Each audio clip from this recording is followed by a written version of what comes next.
Daniel Garzón, quien es especialista en microbiología, salud pública y medicina tropical. El doctor Garzón intervendrá con el tema rol del CT en el diagnóstico de COVID-19 por RT-PCR. Bienvenido, doctor. En este momento usted puede compartir su pantalla e iniciar con su presentación. Ya, entonces, primero, buenas noches, ¿cómo están? ¿Cómo están a todos? Joana, Carlos, qué gusto verles. Muchas gracias por la invitación. Entonces, ahí vamos con esto. Bueno, yo creo que hoy vengo más con un montón de dudas antes que respuestas, que es normal en ciencia. Y quería mostrarles un poco de lo que hemos estado trabajando ya con esto de... Cayó la pandemia y apareció unas oportunidades de investigación y se armó un grupo y entonces empezamos a trabajar un poco. Y justo se aplicaba con el tema del Congreso, entonces me pareció que era una buena idea presentarles un poco de nuestros primeros resultados. Hemos escrito un estudio, bueno, hicimos un estudio y se escribió un artículo, está sometido a una revista y estamos ya en la última fase, esperamos, ya contestamos a los primeros revisores y estamos esperando que nos conteste el editor, ya con la esperanza de que salga próximamente evaluado, publicado, y se llama el rol del CT, ¿no? El Cyclic Threshold, en el contexto de la PCR para la identificación de SARS-CoV-2. ¿Sí? Esto es parte de una iniciativa que se llama la caracterización clínica de los pacientes con COVID-16 en un hospital en Quito. Y los coautores que estamos metidos en esto, está Daniel Romero Álvarez, mi persona, Franklin Espinosa, Edison Lignia, Enrique Terán, Francisco Mora, Emilia Espín, Cristina Albán, Juan Miguel Galarza y Jorge Reyes. Entonces, primero quería hablarles ahí está el virus, ahí está el virus. De nuevo, bueno, se ha visto un montón de información, todo el mundo está familiarizado con el SARS-CoV-2 y de todas maneras era relevante recordarles que tiene es envuelto, ¿no? Y tiene estas proteínas M que están aquí las proteínas E, ¿sí?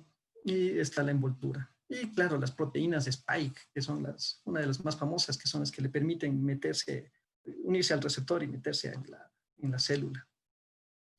Entonces, es fantástico el nivel en el que se ha llegado de conocimiento, que en pocas semanas, bueno, no fueron pocas semanas, en algún tiempito, se tuvo ya todo el genoma completo del virus, ¿ya?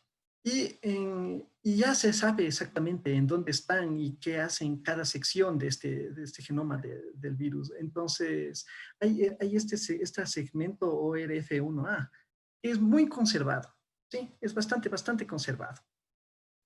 Entonces, en un inicio fue un blanco inicial para la detección por el Real-Time PCR, pero el problema era que no era tan sensible. Así que se empezó a buscar otros lugares donde se puede identificar por el Real-Time PCR para la identificación del virus. Y lo que usualmente se está haciendo es el análisis de esta sección, la RNA dependiente de la RNA polimerasa, ¿sí? Bueno, una RNA polimerasa dependiente de RNA, ¿ya? Y estas otras regiones, ¿no? La E, la M, la N. El problema de estas es que no son tan conservadas, pero es más específica si se suman las tres. Entonces, la idea es que los kits de Real-Time PCR vienen para el análisis de al menos 3 genes. Entonces, si falla uno, pero los otros dos dan positivo, se le considera positivo al examen. ¿Sí? Entonces, ahí lo primerito, no hace solamente un gen, los 3 genes que vienen en la disposición normal de los kits comerciales que hay disponibles para la identificación de SARS-CoV-2. Ya. Entonces, lo que normalmente bueno, sí me gustaría hablar un poquitito. Yo sé que el PCR en tiempo real, el real-time PCR, es algo que ya está bastante común en la práctica de laboratorio. Entonces, es una técnica que no es nueva, que ya se le conoce, pero básicamente tiene todos estos pasos. Sí me gustaría revisarles. Se toma una muestra ¿ya? Esta muestra se le mantiene en un medio de transporte, ¿ya? De esta muestra se va a sacar el ARN, ¿sí? Del SARS-CoV-2. Se va a utilizar una enzima retrotranscriptasa para transformarla en ADN. ¿Sí? Una vez que le tengo en ADN, se le realiza una PCR, pero al ser tiempo real se va pegando y al momento que va habiendo amplificación, hay esta señal lumínica que es detectada por un sensor y entonces que está presente o no inmediatamente con respecto a los ciclos que le voy haciendo. Estos ciclos que se separa el ADN, se pegan los primers, llega la polimerasa, se amplifica, ¡plac! Lucecita o no lucecita. ¿Sí? Y entonces el resultado, ¿sí? El resultado va a ser reportado como positivo o negativo en una forma bastante dicotómica, ¿ya? O es positivo o es negativo. Pero, y eso principalmente se basa en si amplifica o no amplifica. ¿Hubo señal o no hubo señal? Eh, los kits sí me mencionan hasta cuánto tiempo, cuántos ciclos tengo que esperar. Y normalmente dicen o no amplificación de nada o 40 ciclos. ¿Ya? Al menos el kit con el que se hizo este estudio decía 40 ciclos. ¿Ya? Y entonces más o menos salen estas curvas, ¿sí? Donde ustedes pueden encontrar amplificación. ¿Sí? Hubo amplificación. Como hay amplificación, hay las lucecitas y se detecta la presencia de la curva. ¿Ya? O no amplificación. ¿Ya? Y normalmente se espera, bueno, al menos dependiendo de cada kit, tiene un punto de corte que va a ser, en el que usamos, de nuevo, como lo mencionaba, 40 ciclos. ¿Ya? Pero hay momentos donde se encuentra esto. ¿Ya? Unos que amplificaron menos, más rápido, y otros que se demoraron más en amplificar, pero todos están por debajo de lo que recomienda el, el, el, la casa comercial, ¿no? Y entonces, en ambos casos son positivos. Pero ahí encontramos un poco de algunas evidencias, ¿no? Que trataron de ver si es que en realidad estos que se consideran positivos son capaces de producir enfermedad. Y en el momento en que nosotros empezamos a escribir este artículo, esta era la última evidencia que había. No había cómo probar eso con personas, ¿no? Entonces, lo que hicieron es exponer a hisopados de diferentes pacientes en los cuales se conocía el número de ciclos, ¿sí? El número de ciclos a los cuales se consiguió amplificación, ¿sí? Y vieron si es que lograban producir infección en líneas celulares. Entonces, en este estudio detectaron que todos los hisopados de pacientes que presentaron amplificación por debajo de 40 ciclos lograban ser infecciosos. Y eso tiene correlación y tiene lógica, ¿no? Si es que hay amplificación en 2 ciclos, quiere decir que hay un montón de virus que de inmediato ya me está dando señal. ¿Sí? Si se demora más, quiere decir que hay poco material genético y entonces va a demorarse en presentar señal. Este estudio le puso el punto de corte en 24 ciclos. Dijo, todo bajo 24 es infeccioso. Después de 24 no lograron conseguir infección de las células. ¿Ya? En cambio, este otro estudio, y bueno, ahí hay otros artículos que respaldan estos hallazgos en ambos lugares. En este artículo, en cambio, pusieron el punto de corte en 33 ciclos. Cualquier paciente que presentó un hisopado con un CT, un número de ciclos de amplificación menor a 33, se le consideraba infeccioso, porque lograban producir infección en cultivo celular. Sobre 33 ya no se lograba producir infección. ¿Sí? Y hubo un par de referencias más que apoyaron estos 2 puntos. ¿Ya? Entonces, ahí se le plantea, ¿no? El CT o Cycle Threshold es cuántos ciclos son necesarios para que se presente una amplificación, ¿ya? Y como les decía, hubo 2 puntos de corte. Evidencia, literatura que apoyaba un punto de corte en 24 ciclos y otro en 33. ¿Sí? Entonces, ¿nosotros qué hicimos? Conseguimos, bueno, a los pacientes que estaban hospitalizados, fueron hospitalizados en un hospital de Quito, entre los meses de marzo a mayo, se les hizo un seguimiento, ¿no? Se les realizó un hisopado nasal profundo y se almacenó en un medio de transporte entre 2 a 8 grados y se procesaron las muestras en menos de 24 horas y se supo si es que se demostró su positividad por medio de real-time PCR y anotamos el cycle threshold al cual hubo amplificación. ¿Sí? El ADN, perdón, el material genético, el ARN se extrajo utilizando este kit QIAMP y el Viral NA Mini Kit. ¿Ya? Y para el Real-Time PCR se utilizó un kit probado, ¿no? El Alplex, que era bastante común. Los genes que se utilizaron para amplificación fueron 3. El E, el RDRP, ¿sí? Que es esta RNA polimerasa dependiente de RNA, y el gen N, ¿sí? Y lo que se hizo fue hisopados en forma consecutiva a los pacientes que se les dio de alta, ¿sí? Entonces, estaban dados de alta, se esperaba aproximadamente, se trató de hacerles a cada 2 semanas, más o menos.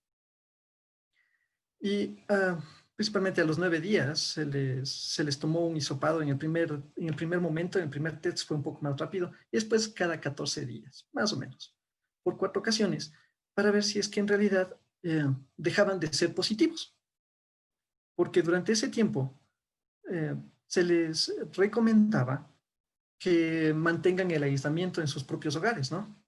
Para que no haya más contagios y que no pueden salir y que no salgan. Entonces, una vez que salía el PCR negativo, se le podía decir al paciente, ya, con usted lo logró superar la infección y ahora ya no va a ser un peligro para sus familiares cercanos. Por favor, mantenga las recomendaciones para no ver de las medidas de bioseguridad que tiene que mantenerse en el resto de la ciudad. Trate de no salir de la casa y todo lo demás. Ya. Entonces, de todos los 118 pacientes que en un inicio empezamos a seguirles, 7% fallecieron, 7 pacientes, perdón, un 5% de ellos fallecieron. Entonces no hubo cómo hacer el seguimiento. Ya, la edad media de los pacientes fue 49 años, ¿sí? Aunque sí había un cierto rango amplio, de 24 a 91 años, y la mayoría fueron hombres. Que también estaba ya descrito para ese entonces que el SARS-CoV-2 afecta más a hombres. El tiempo medio de hospitalización, perdón, el tiempo medio desde el inicio de los síntomas hasta el momento en que fueron hospitalizados fue de 6 días. ¿Ya? Aunque hubo unos que estaban mucho más rápido, hubo desde 0 hasta unos que estaban bastante demorados. Eso tenía una progresión importante de su enfermedad a los 28 días del inicio de síntomas. ¿Sí? Y el tiempo que se demoraron desde el inicio de síntomas al primer examen fue 9 días. Ya. Aunque también el rango era un poco amplio, ¿sí? Hasta 53 días tuvimos casos. El problema es que entonces tengo un montón de pacientes que llegaron a diferentes épocas de su enfermedad y fueron tomados el test en diferentes etapas porque es manejo hospitalario, ¿ya? En diferentes tiempos. Entonces, para un poco poder analizar los datos, les agrupamos en el primer test, la segunda vez que se le hace un hisopado, el tercer hisopado y un cuarto hisopado. ¿Sí? Y analizamos los valores de cada uno de los genes y sacamos un promedio. Y logramos demostrar que en general este promedio sí es representativo estadísticamente de los valores de cada uno de los genes. ¿Sí? básicamente, con pequeñas variaciones, todos quedaron en una media muy similar, estadísticamente significativa, de que utilizar el promedio era más que suficiente. ¿Sí? Entonces, los promedios de los valores de los 3 genes de las muestras que se amplificaron se mantuvieron incrementándose con respecto al paso del tiempo, lo cual también era algo que debía esperarse. ¿Sí? Más virus en las primeras etapas, si va pasando el tiempo, debería haber menos virus y entonces los ciclos necesarios para lograr amplificación van a ser mayores. Y se obtuvo eso. ¿Sí? En el primer test fue de 29 el número de ciclos necesarios, el CT, para que haya amplificación. Y esto progresó a 34 en el segundo, 35 en el tercero y hasta 36 en el cuarto test. ¿Sí? Ahora, el asunto fue también que una cosa es que haya amplificación y la otra es que se cumplan estos cortes que mencionaba la literatura. Entonces, para que no haya nada de amplificación, el tiempo medio fue 30 días. ¿Ya? Y de estos, el 50% de los casos más o menos se consideraron negativos entre 22 y 37 días. ¿Ya? Pero para que se considere como no infeccioso, valores considerados como no infecciosos, perdón, ahí mayor de 33, fue necesario una media de 12 días desde el inicio de los síntomas. Aunque tuvimos casos que tenían bastante más tiempo. ¿Sí?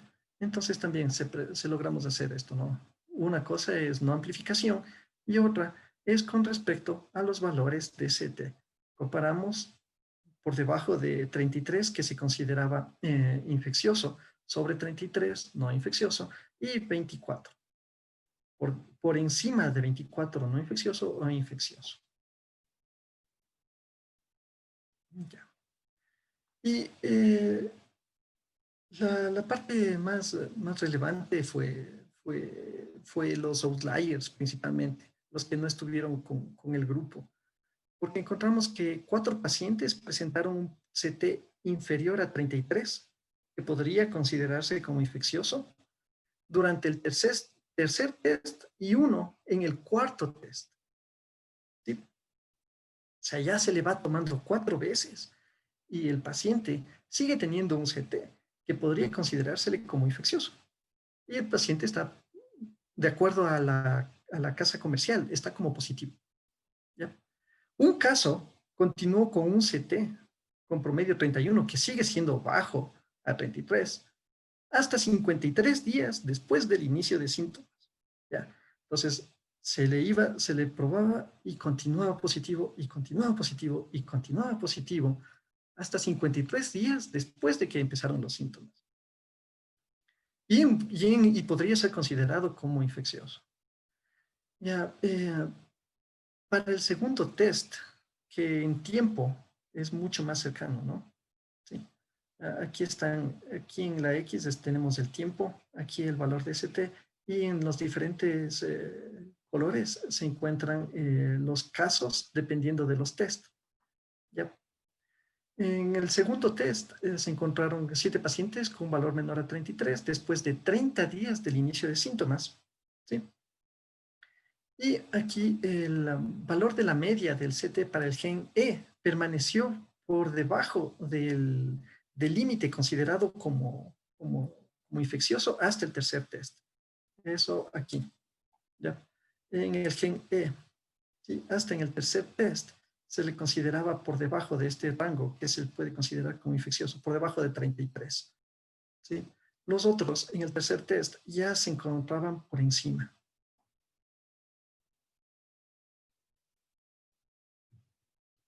Entonces, uno de los hallazgos principales es que usando el punto de corte de un CT de 24, considerando solamente los que amplificaron en menos de 24 ciclos como infecciosos, se detectó un caso que podría ser considerado infeccioso hasta el día 19. ¿Sí? O sea, tuvieron que pasar 19 días después del inicio de síntomas para que se le considere y podría ser considerado todavía infeccioso. De los pacientes también obtuvimos otros valores, ¿no? Se hizo el análisis de laboratorio y encontramos algunas cosas que resultaron estadísticamente significativas. La proteína C reactiva se asoció a un valor de CT inferior a 33, ¿sí? En el primer test, un nivel alto de la proteína C reactiva. Valores alterados de plaquetas, en especial disminución, también se le relacionó con un valor considerado como infeccioso en CT. La edad, también encontramos que una edad avanzada podía estar más relacionado con la consideración de un paciente infeccioso. Aumento de neutrófilos. Definir gravedad se nos resultó un poco complicado porque se utiliza una serie de escalas para identificar, para considerar un paciente como gravedad, y enfocándonos solamente en el aspecto neumológico estaba la de News, bueno, había otras escalas específicamente más hacia la parte respiratoria, pero le decidimos que se le podría considerar como necesidad de gravedad que tenga una admisión a terapia intensiva. Como ya colapsaron y todo, no necesariamente el paciente ingresaba a terapia intensiva, sino que recibía una nota de un médico intensivista que decía que en realidad el paciente amerita su ingreso con terapia intensiva. Y esto sí se correlacionó con un aumento en un CT bajo, ¿no? Y más tiempo que se perdura un CT bajo, considerado como infeccioso. Y el género, sí, mucho más frecuente en pacientes masculinos van a tener un valor bajo identificado como infeccioso con respecto al umbral 24, ¿sí? Todos los otros datos fueron en relación, se encontró significancia con respecto a un umbral de 33. Y verán, las cosas más interesantes que encontramos con esto es que eh, el CP debería incluirse en el reporte del Real-Time PCR, porque los laboratorios lo que normalmente están realizando es, bueno, o hasta donde llegaba el momento en que cerramos el análisis de este estudio, solamente se estaba reportando como positivo o negativo y nunca se hablaba del valor del CT. Eh, el CT está en relación, y eso está bastante documentado, con la carga viral y también con la posibilidad de que el paciente sea infeccioso debido a un aumento de carga viral. El real-time PCR sí logra identificar material genético que no necesariamente está formando parte de partículas virales con capacidad de producir infección. Y por eso es relevante utilizar este CT. ¿Ya? Encontramos que en este estudio cerca de un 11% de los pacientes persistieron con valores inferiores a 33, que podrían ser considerados como infecciosos más de 30 días. Y en ese momento, el CDC tenía su recomendación en que la cuarentena, este aislamiento social que se debe tener a los pacientes que salieron positivos para COVID, debería ser hasta 30 días. ¿Ya? Y entonces, de acuerdo a nuestro estudio, había un 11% que persistía sobre eso. Para ese entonces, la OMS recomendaba 10 días. Así que nuestros hallazgos se alineaban más con los resultados con las sugerencias del CDC. También encontramos un paciente que se mantuvo como infeccioso hasta 19 días con este punto de corte, este CT inferior a 24, que es un poco más estricto, ¿no? Y de todas maneras, esto quedaba bastante en discordancia con las sugerencias de la Organización Mundial de la Salud. ¿Ya? Y de ahí los parámetros de laboratorio de la proteína C reactiva, plaquetas, nos indican una infección sistémica, y eso junto también con edad sobre 65 años y la necesidad que ha tenido un paciente de terapia intensiva, sí ha sido ya reportado también en bastante literatura como factores de riesgo para un cuadro de una enfermedad prolongada y persistencia en la posibilidad de infección con los pacientes. ¿Sí? Entonces, principalmente esas serían las sugerencias. Como principal sugerencia, reportar el punto de CT, el corte, junto con el reporte de positivo de un real-time PCR. ¿Sí? Estos puntos que utilizamos, el 33 y el 24, eh, fueron en función de cultivo celular y una infección experimental. Y eso tiene un montón de variables que puede afectar. Sin embargo, toda la información que ha aparecido últimamente sugiere que al menos un punto de corte sobre 33, si es que está sobre 33, ya no se le debe considerar como infeccioso, lo cual discrepa con lo sugerido por las casas comerciales. Como siempre, todo esto puede variar, si puede aparecer nueva información, así que en realidad debería sugerirse que quede bastante a la interpretación del, de los lectores el uso, ¿no?, del CT para esto. Sin embargo, nos parece que es relevante que el valor deba ser incluido en los reportes del Real-Time PCR. Y ahí está el equipo. Entonces ahí está todo el equipo. Este estudio fue hecho en cooperación con el Hospital IES Quito Sur, ese era el Hospital de Quito. Sí, la Universidad de Kansas, la Universidad Central del Ecuador y el proyecto se llama la caracterización clínica de pacientes con COVID en un hospital de Quito. Tenemos algunos otros artículos que se están tratando de sacar, pero es un proceso un poco largo. Y eso, creo que eso era lo que les quería comentar.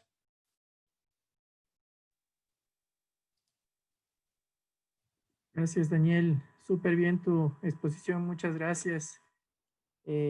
Bueno, primero felicitarte por el estudio y veo a muchos grandes y entrañables amigos participando en este proyecto, ¿no? Me alegro mucho por esa parte y pues son un verdadero ejemplo de inspiración para que todos continuemos trabajando en la investigación a nivel ecuatoriana. Te voy a leer un poco una pregunta que surge en el público. Menciona que si el paciente que siguió con el CT positivo hasta el cuarto hisopado tenía alguna enfermedad ya diagnosticada, o cuál podría ser la razón la cual siga siendo infeccioso. Ya no tenía comorbilidades, pero estuvo en terapia intensiva. Estuvo un largo periodo en terapia intensiva. Entonces, y eso sí está relacionado con otra literatura que ha sido publicada, ¿no? Que los cuadros más graves van a tener una mayor carga viral que se está produciendo. El paciente está eliminando una mayor carga viral y eso hace que posiblemente sea infeccioso. Ya. En ese sentido también a mí me surge tal vez una inquietud en relación a esto de manejar un poco el CT. ¿Existe algún impacto de los inhibidores de la PCR? ¿Hicieron esa observación? Si es que existe, no sé si por tipo de muestras o por la forma en que fueron tomadas, etcétera. Realmente no hicimos ese análisis. Lo que sí nos cercioramos es que el tiempo en el que se procesaron las muestras sea bastante corto. Todas las muestras que fueron incluidas en el estudio fueron procesadas el mismo día. ¿Ya? No hubo tiempo de guardar. Se les sacaba los hisopados y se procesaba el mismo día. Por eso se puso como límite menos de 24 horas. Ok. Porque eso también podría alterar. Claro. ¿Tú crees que esto de estas variaciones en este tipo dentro del experimento de la PCR podría influir a nivel clínico en la sensibilidad diagnóstica de las pruebas? Eh, yo creo que sí debería ser, por ejemplo, relevante, porque en el manejo de un paciente, si ya tiene un CT de 37, por ejemplo, que ninguno de los dos puntos de corte le dice que es infeccioso, la casa comercial le dice que es menos de 40, así que tiene que reportarle como positivo. Y le voy a decir al paciente que se meta en su casa 2 semanas sin ver a su familia, pasándole la comida por la ventana. Básicamente que no son tan, o sea, tiene que seguir todas las reglas de aislamiento, pero es grave, es un golpe para la familia, es de estrés para la familia, para el mismo paciente. Y cuando muy posiblemente ya no representa un peligro importante. ¿Ya? ¿Y cómo podríamos tal vez definir en cambio el tema de del impacto de la carga viral? O sea, esto también es bastante difícil de determinar. ¿Cómo tú podrías recomendar, evaluando, no sé si sintomatología, respuesta inmunológica, con pruebas complementarias, ver si tal vez el título de anticuerpos nos oriente un poco previo a ya tener, ingresar en la PCR, ¿no? O sea, como para tener una previa de qué tanta carga viral tiene este paciente, porque entendemos que la carga viral también es un factor muy relevante para ver cómo va a comportarse el experimento, ¿no? ¿Qué herramientas tú crees que podrían usar? Ya, o sea, perfecto. Ese era el miedo que teníamos que nos pregunten los revisores. Ventajosamente no se les ocurrió, sí, porque es una limitación de nuestro estudio. A mí sí Lo, me se me ocurrió. claro, claro, perfecto, perfecto. Porque nosotros estamos así calladitos, que ojalá no se les ocurra eso. Porque, obvio, lo que necesitamos para completar este estudio bien es una carga viral. O sea, con carga viral y también inmunoglobulinas, queremos ver cómo está esa parte. Y enfocarnos un poco más en las variantes relacionadas con el hospedero, con el huésped, ¿no? Puede haber un HLA diferente, características genéticas que me puedan explicar, por ejemplo, por qué este tipo estuvo 53 días eliminando virus que podrían considerarse infecciosos. Ya. Y sí, al final en la carta al editor reconocimos todo eso como limitaciones de este estudio. Sí, en realidad lo óptimo sería tener una carga viral y saber más sobre cómo son nuestros pacientes. Ahí, bueno, un poco, como es en confianza con los 60 participantes, ¿qué limitantes tú encontraste para poder, para no poder haber contemplado? Porque yo me imagino que, bueno, el grupo de investigadores veo que es de alto nivel, ¿no? Y entonces deben haber previsto esto. Si yo ahorita en la charla de una ya me doy cuenta de que lógicamente era algo útil para ustedes como dato. ¿Qué limitantes vieron en el estudio para poder lograr esa comparación? Eh, sí, hubo algunos limitantes en realidad. De un grupo de pacientes no tuvimos los valores de CT del primer test, ya, sino solamente tuvimos del segundo, del tercero y del cuarto. Entonces eso también nos tocó reportar que los primeros del primer test no está hecho sobre todos los pacientes, sino solamente sobre una fracción. Y esto también puede incluir error. Desde ahí, otras cosas que nos sucedió fue que el CDC en la mitad o sea, enviamos el artículo, empezaron a revisarle, y el CDC a la mitad de la revisión cambia su sugerencia y empieza a salir nueva información. Sale un estudio de pacientes con 750 contactos que en realidad no lograron ser infecciosos con un CT alrededor de 33. ¿Ya?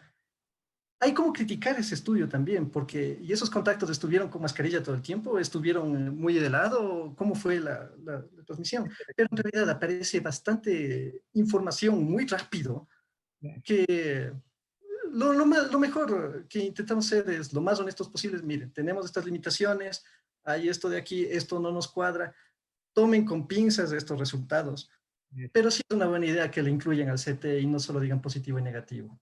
Correcto. Eso es Si ya amplifican el número 40 y en la caja comercial dice que número 39, perdón, y la caja comercial dice en el 40 CT se sigue considerando positivo, ya piénsele más con cuidado.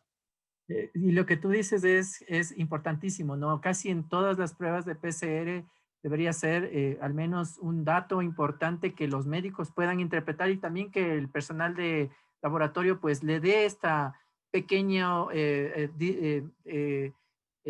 información de interpretar este número, ¿no? Porque también hay cosas y cosas, ¿no? También en el momento de la posanalítica, tú sabes, a veces la gente interpreta muy a rajatabla ciertos números y puede tender eso a confusiones. Aquí hay una pregunta también de otro participante y la quisiera tal vez adicionarle. El participante pregunta si la PCR tú consideras que el gol es un gol estándar realmente para el diagnóstico de COVID. Yo me iría un poquito, tal vez, a detallarla. ¿Qué tipo de PCR o experimento de PCR tú crees que podría llegar a ser el gold standard? Porque ahorita, pues, o sea, lógicamente hay una cantidad de kits comerciales que uno hace una cosa y otra cosa. O sea, hay, bueno, tal vez también bases de datos internacionales, análisis del FIND y etcétera. Pero de lo que tú tienes, de lo que tú has revisado, ¿qué características la PCR debería tener para que pueda considerar, este sí es un gold estándar para mi data, o cualquier PCR debería ser gold estándar en el punto de vista clínico? Ya, primero sí me gustaría complementar lo que dijiste y estoy completamente de acuerdo. Porque si es que al médico le llega positivo el CT de 34 para decir, ¿y esto qué es? Hay que capacitarle primero al médico también para que entienda de qué se trata esto del CT.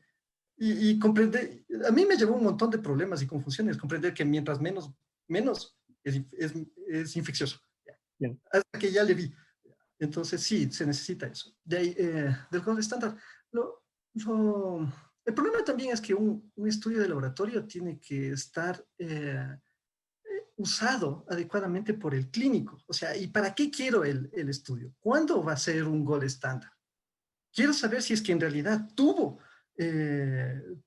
o tiene o estuvo ahí el virus. Entonces una PCR en tiempo real me identifica el material genético y sé que estuvo ahí. Ya.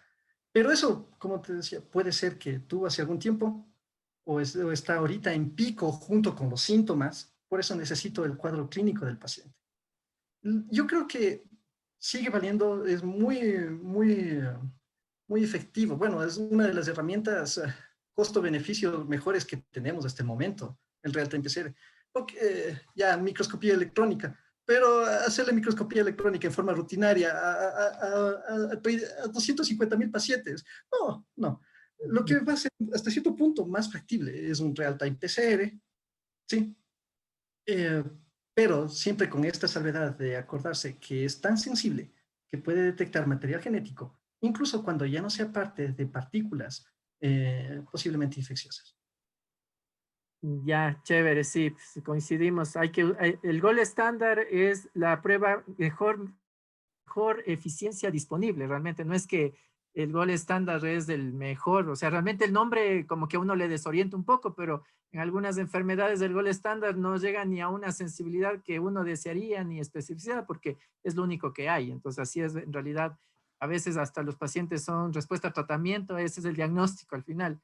Entonces sí, en el mundo hay muchas cosas que son complicadas. Aquí hay una nueva pregunta que aparece en otro persona que estamos aquí compartiendo. Nos pregunta si es que en el experimento de la PCR existe algún fenómeno parecido al el efecto o el evento de prosona que se da con los anticuerpos, en donde sale negativo por el excesísimo cantidad de ADN viral o de ADN que se encuentra. Ya, hay que ser honesto, es la primera vez que escucho de ese efecto. Entonces, Ya te explico. A nivel sí, de por favor. anticuerpos, en una prueba de antígeno anticuerpo se puede presentar el efecto de prosona porque hay tanto exceso de anticuerpos que el test falla y sale falsamente negativo. Entonces, más o menos lo que tratan de preguntar es esto. O sea, en la PCR puede darse eso, que haya tanta contaminación de ADN o tanto ADN en esa muestra que no identifica nada porque está demasiado confundido. Ya, de mi experiencia, sí me ha pasado eso cuando tengo exceso de ADN, que no hay amplificación debido a que está tanto ahí, se apega, los primers no logran y ya. En PCR, en tiempo final, sí Correcto. me ha pasado eso. No estoy seguro si es que sucede esto en real-time PCR. Me parece que es posible, pero mentiría si es que dijera a ciencia cierta que en realidad sucede. En PCR a tiempo final sí me ha sucedido. Claro. O sea, ahí, bueno, yo creo que un poco es el tema de la forma de extracción y purificación, ¿no? De previas al... Claro, hay experimentos y experimentos. Yo entiendo que tú estás muy familiarizado con técnicas posiblemente in-house, con mucho respeto, capaz. No sé si es que también utilizas técnicas in vitro diagnostics, no sé, porque, bueno, realmente, lógicamente, las otras ya te dicen haga así, haga asado y etcétera, y ya te sale porque te sale. O al menos se supone que es así. Mientras que lógicamente en investigación uno prueba de todo para ver qué sucede, ¿no? Eso justamente es la investigación. Y Sí, concuerdo. porque se supone que el kit ya te indica con cuánto tiene que estar diluido en el momento que haces la extracción para que tengas una cantidad óptima de material genético por cada uno que permita una muestra. Así es, Entonces, así es, es. Sí, de acuerdo, o sea, realmente creo que ahí un poco lo más relevante en esta parte para los que nos están escuchando es el proceso primero de identificación de inhibidores de la PCR, que eso le puede hacer justamente que nos salga prueba, y dos, hacer cuantificación del ADN o de ADN o de ácidos nucleicos previo a la prueba, porque también si es que no hay nada que aspirar, no le va a salir nada, no va a amplificar nada. Entonces es súper importante. Pasa mucho, por ejemplo, en las muestras, en la toma de muestras para HPV en pene, ¿no es cierto? O sea, le raspas y no, yo creo que la gente le raspa en algo, ojalá para que salga alguna cosa ahí y no hay lesión, no hay nada, pero la pareja quiere hacerse para saber si tiene HPV o no, ¿no? Entonces, claro, uno raspa y va a salir ADN del paciente, pero nada que ver con el viral, pues. Entonces, sí, hay que asegurar también cantidad de ácidos nucleicos, cuantificando previo al alimento, que eso es fundamental. Me preguntan otro asistente es, ¿por qué pudo pasar con los primeros hisopados, los negativos, y que el segundo salió positivo? no tuvimos esos casos. Lo que les mencionaba es que de un grupo de pacientes no tuvimos el valor de ST. Ah, ya. ¿Ya? O sea, salieron positivos, fueron positivos, pero no tuvimos el valor de ST. Lastimosamente nunca logramos recuperar esa información, Ya. Y las pero sí eran razones, positivos. los motivos que pudieron identificar en eso? Las razones fue puramente administrativo. Es que se fueron a otro lado, se hicieron en otro lado mismos equipos, misma entidad, el mismo gen y todo lo demás, pero no logramos conseguir de esos equipos el valor. O sea, Ah, sí hubo, pero no se logró conseguir. Eso pasó. perfecto. Bueno, Daniel, muchas gracias. Siempre muy interesante escucharte. Como digo otra vez y repito, el grupo de investigación de la Universidad de San Francisco y sus colaboradores son una inspiración para todos el laboratorio acá en el Ecuador. Seguimos muy de cerca todas sus cosas y pues ojalá algún día pues podamos seguir así mismo colaborando no solo en estos espacios, sino también generando más conocimiento para uso de nuestro país, que es súper importante. Gracias, Daniel.